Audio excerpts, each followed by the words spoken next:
Hello, welcome to another episode of the Basketball Show. My name is Paul, and as you can see on my background, I'm going to be talking today about that big, huge published article attacking Michael Jordan's Defensive Player of the Year award from 1988 by Tom Habstraw or Haberstraw, whatever that is.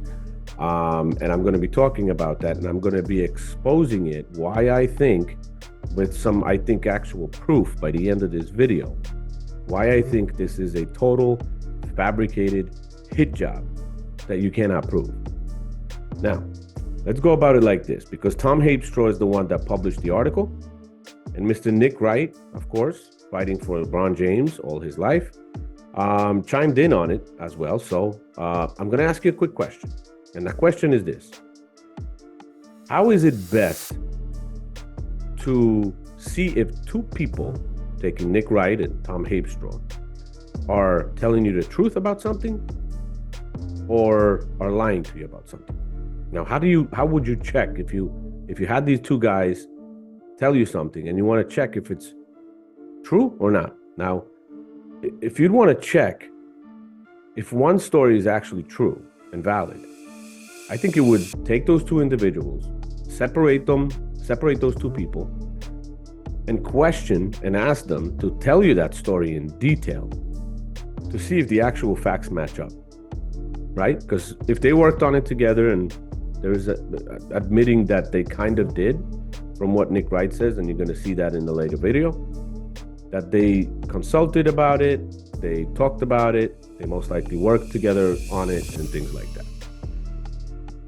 We saw the story published in Yahoo Sports. We saw that it came out, and Tom Habestraw, the article author, has been proven and talked about that he has some connections to Clutch Sports, and through Nick Wright, he definitely does, because they're two buddies. So we know the story, right? I believe the media was talking about it enough, and there's enough posts about it that everybody kind of knows what we're talking about. So he supposedly went back to watch film. There's talk about 5 games, but it's really 6, because 6 are mentioned in his article. And you can go to that article, you see the title behind me, and look at it, read it. It's a pretty long article. Now, supposedly, like I said, he went back, he watched film of 6 games of the Bulls in 1987 and 1988 season. He claimed that Michael Jordan in those games was credited in the box score 23 steals, for example, in those games. And he really, from after they watched it, they noticed that he really only got 8, not 23. That was their claim. So one thing I'm going to say is that it's very convenient for those two guys, especially Tom, because he's the one that wrote it. It's very convenient to only watch games out of that whole season. For some reason, we can't find anywhere in full to watch them in detail and confirm everything that they're saying. The 6th game he mentioned, which he also mentioned that it's available on YouTube, which we can confirm, and it's a game against the Boston Celtics. There is zero mention of that game. There is zero mention of any inconsistencies in that game. In the article, he mentions the other games a little bit, Denver, Atlanta. There's a couple of different teams that they played, but not one mention about Boston, Chicago. And I think the reason is because that game is full, available on YouTube. We could watch it from beginning to end and confirm anything that he would have said about it. On the other 5, we can't confirm it because we can't find those games, and it's a lot of BS. Now, we also get Nick Wright, who says himself in the video, which you're going to see, that he was consulted on the project and he knew it was coming. And he's on video admitting that. So it looks like they were both in touch while the work on the project was going on about the story. And pretty much both created that whole narrative that comes from that story. Now, when they were both separate, in separate interviews, their claims don't match. Now, when they talk about what MJ averaged that season when he won the Defensive Player of the Year, they both gave drastically different numbers. Now, Tom was more accurate because he said MJ averaged 4 steals per game at home and about half of that on the road. And that is so close to the truth. 4 steals is exactly what he averaged at home. And he said close to half of that on the road. And he's right about that because it was 2.3. So it's close to half of that. And that's cool. But Tom actually also admits that it's known that players, simply play better in front of their home crowd. So most likely that's why he's got better stats at home. Now, to see that these two guys are full of BS, you put them in different places. So we had 2 different interviews and have them make a claim on Michael Jordan in that season and see if those claims are actually the same or most likely exaggerated or even fake. If somebody's trying to work a narrative in a certain way, if they're not giving you real numbers, then they're working a narrative. They're trying to create a fake narrative about something. So let's see if those guys have that credibility that I'm talking about. Now, I'm going to show you the videos, and this is Tom Habestraw talking about that Michael Jordan stats from that season on the road and at home. And I'll show you after the Nick Wright video and what he says about the same exact thing. So let's take a look. Like, he averaged 4 steals a game at home in that 88 season, and it was almost half that on the road. I'm part of this underground trading network of European NBA fans that this is the only way we can watch old school NBA. Tom Haberstroh, a 6,000 word opus with firsthand video evidence. He averaged 3 steals and blocks a game. But at home, those numbers jumped to 5.5. Tom Haberstroh got full game footage. How about this? Full game footage where he could watch and track every single play. You might say, Nick, if you haven't read it and it just dropped a few minutes ago, how do you have all this info? I might have been aware that something like this was coming. I might have been behind the scenes consulting on the project. I don't know. Nick Wright totally misrepresented MJ's stats. Wright knows the true stats, my friends. It's his job to know. He's been working this business for years already. He knows what MJ's stats are for that season.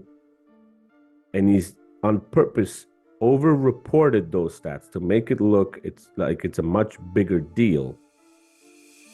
And again, it was done on purpose. They supposedly collaborated on the project.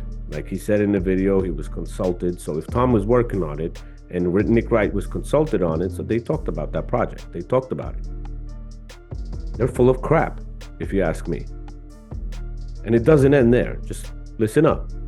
I did some research on my own, and as I mentioned before, it's pretty much impossible to find those 5 games that he mentioned. The stats were inflated and all that other stuff. He said 5 games he got from a guy in Latvia on tapes, and 1 you can find on YouTube. The one on YouTube I did find and was going to check him on that game, which I haven't yet. But guess what? On that particular game, because it's easy to find and we would be able to call him out on his BS, he doesn't make any statement on that game in the article. Not one. Nothing.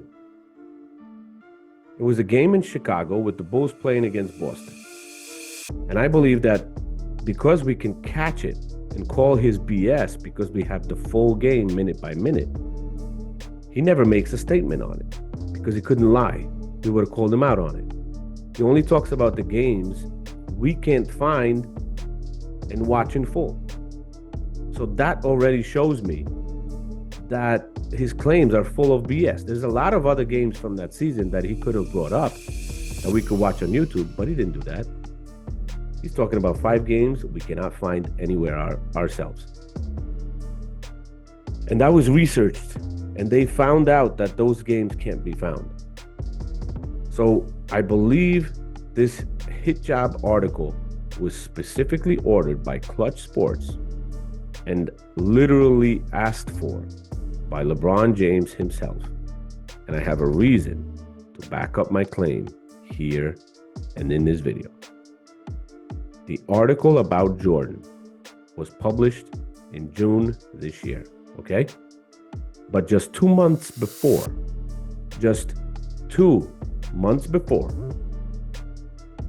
there was an interview with LeBron James in which he said exactly, and this is an episode of The Shop, which aired on the 18th of April this year. And this is what he said. Is there an award you haven't won that still stings? Yeah, Defensive Player of the Year. Now, Tom, the author of the article, states that it was just a random idea. He states that in his interview, that it was just a random idea to research all this, and it was influenced by looking at some other stats and some other discrepancies from other games in that season. Yeah, this isn't just I'm doing a drive-by on Michael Jordan's career. That is not what I'm doing here. Is there an award you haven't won that still stings? Yeah, Defensive Player of the Year. Yet the article comes out almost exactly 2 months after LeBron talks about the only thing missing on his resume that Jordan has over him is the Defensive Player of the Year trophy.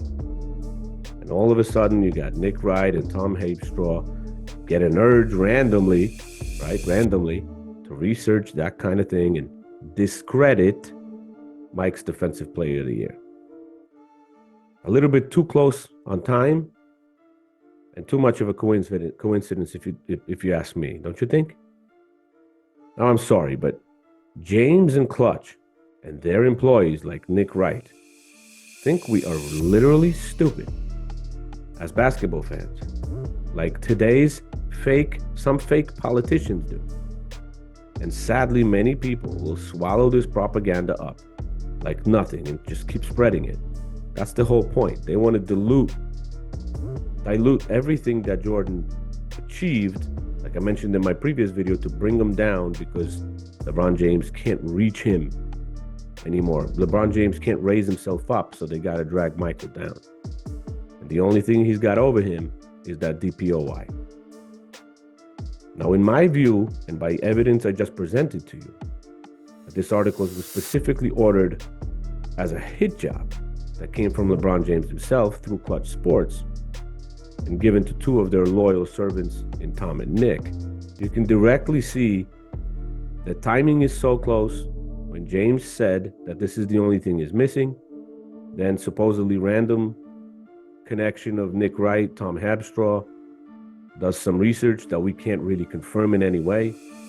And the only game we can confirm, he doesn't make a statement on that there's any inconsistencies there. So, exposing stuff like this feels awesome. I'll tell you that. And I hope that there will be a lot more videos such as this proving that they're literally desperate, panicking, and now posting as much and as many hit jobs they possibly can about MJ to bring him down so LeBron can finally reach him. And that ain't gonna happen because we're all watching and we all know what we saw then and what we see now. LeBron James doesn't have a prayer to be equal or better than Mike. I'll see you in the next one, guys. Thank you.